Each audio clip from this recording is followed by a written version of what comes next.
Brought to you by KR Mangalam University. We provide you the platform to turn your dreams into reality. Give wings to your aspirations with KR Mangalam University.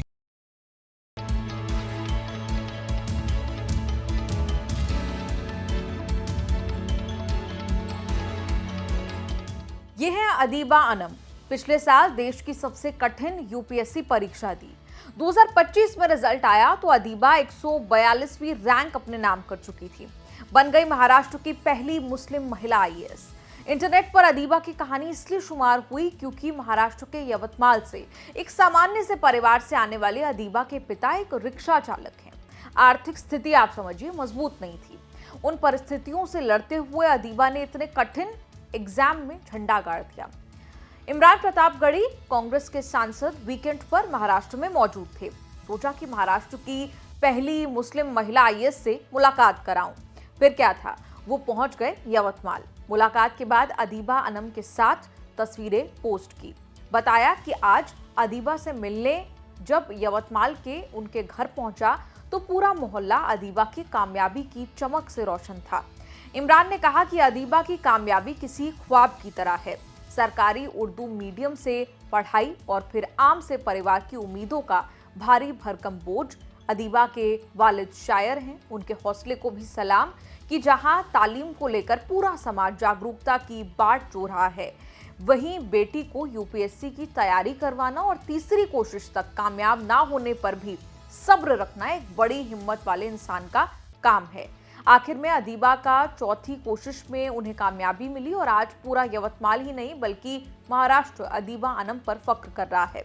Adiba को जाते जाते इमरान एक कलम तोहफे में दे आए। इमरान ने कहा कि अदीबा को तोहफे में कलम देकर लौट रहा हूं और यकीन करता हूं कि आईएएस बनकर अदीबा की कलम जमहूरियत और आईन की हिफाजत के लिए चलती रहेगी। यूं तो महाराष्ट्र का यवतमाल कपास का शहर है, लेकिन अब यवतमाल की पहचान अदीबा के नाम से भी की जा रही है। यवतमाल की बेटी कहकर खूब सम्मान मिल रहा है अदीबा को। अदीबा ने पूरे देश में 142वीं रैंक हासिल की। बड़ी बात यह है कि अदीबा के पिता एक रिक्शा चालक हैं और मां एक होम मेकर हैं, गृहिणी हैं। घर की आर्थिक स्थिति ठीक नहीं होने के बावजूद पिता ने कभी भी बेटी की पढ़ाई में कोई कमी नहीं होने दी। फिर बेटी ने वो कर दिखाया जो कि उसके पिता ने सोचा नहीं था।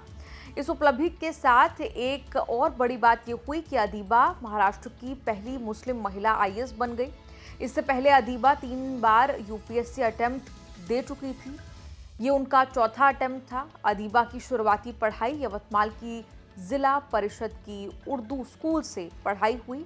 इसके बाद उन्होंने पुणे से ग्रेजुएशन किया। इस वक्त अदीबा मसूरी के लबासना में होंगी, लेकिन इसी साल जब यूपीएससी परीक्षा पास की थी तो उनके चेहरे पर अलग सा नूर था। शुरुआत में उन्होंने सिर्फ अच्छी पढ़ाई करने का सोचा था। कभी नहीं लगा था कि वो यूपीएससी की ओर जाएंगी, क्योंकि सपना था डॉक्टर बनने का। वो सपना पूरा नहीं हुआ, नीट में सफलता नहीं मिली तो उन्होंने यूपीएससी की राह चुनी और आखिरकार सफलता हासिल की। मैंने कभी ऐसे सोचा नहीं था कि मुझे जो है वो यूपीएससी करनी है। 12th तक तो बिल्कुल नहीं सोचा था, लेकिन ये ज़रूर दिमाग में था कि आपको जो है वो अच्छी एजुकेशन लेनी है, उसी से जो है वो हालात बदलेंगे, जो भी फैमिली की जो कंडीशंस है वो जो है वो बदलेंगी। 12th तक मेरा ऐसे था कि मुझे जो है वो डॉक्टर बनना है, लेकिन फिर अनफॉर्चुनेटली नीट में जो है वो कुछ रीजंस की वजह से मैं अच्छा परफॉर्म नहीं कर पाई अपनी फर्स्ट अटेम्प्ट में। तो उस वक्त मैं बहुत ज़्यादा डिसहार्टन थी। जो है वो कभी भी हालात जो आपके किसी भी तरह के हो, अच्छे हो बुरे हो, उनसे ना डरे। हमेशा आपका जो है साथ देने के लिए कहीं ना कोई लोग होंगे। कोई नहीं होगा तो अल्लाह होगा, गॉड होगा हमेशा आपका साथ देने के लिए। जैसे मेरे लिए बहुत सारे ज़राए बने हैं, बहुत सारे लोगों ने मेरी मदद की, आपकी भी कोई ना कोई मदद ज़रूर करेगा। तो आप बस अपने हार्डवर्क पे फोकस करें, कंसिस्टेंटली जो है वो आगे बढ़ते रहे और आगे सब चीज़ें जो है वो अच्छे से होती रहेगी। फेलियर से आप बिल्कुल भी ना डरें, क्योंकि फेलियर्स जो है वो बहुत इंपॉर्टेंट पार्ट है आपकी लाइफ का, आपको सिखाएंगे। और एक सोसाइटी के लिए भी मेरा मैसेज रहेगा कि आप जो है वो स्टूडेंट्स को सपोर्ट करें। मैंने अपनी इस जर्नी में बहुत देखा है कि जब स्टूडेंट एक बार फेल हो जाता है, दूसरे अटेम्प्ट में फेल हो जाता है, तो उसको जो है वो बहुत ही डीमोटिवेट कर दिया जाता है। तो आप ऐसा बिल्कुल भी ना करें, उसको सपोर्ट करें, उसका साथ दें, उसमें विश्वास जो है वो अपना कायम रखें। अदीबा पहले हज हाउस आईएएस प्रशिक्षण संस्थान और बाद में जामिया रेजिडेंशियल कोचिंग अकेडमी की छात्रा रही हैं। आपका इस पूरी रिपोर्ट पर क्या कुछ कहना है, कमेंट्स में लिखकर अपनी राय जरूर दें।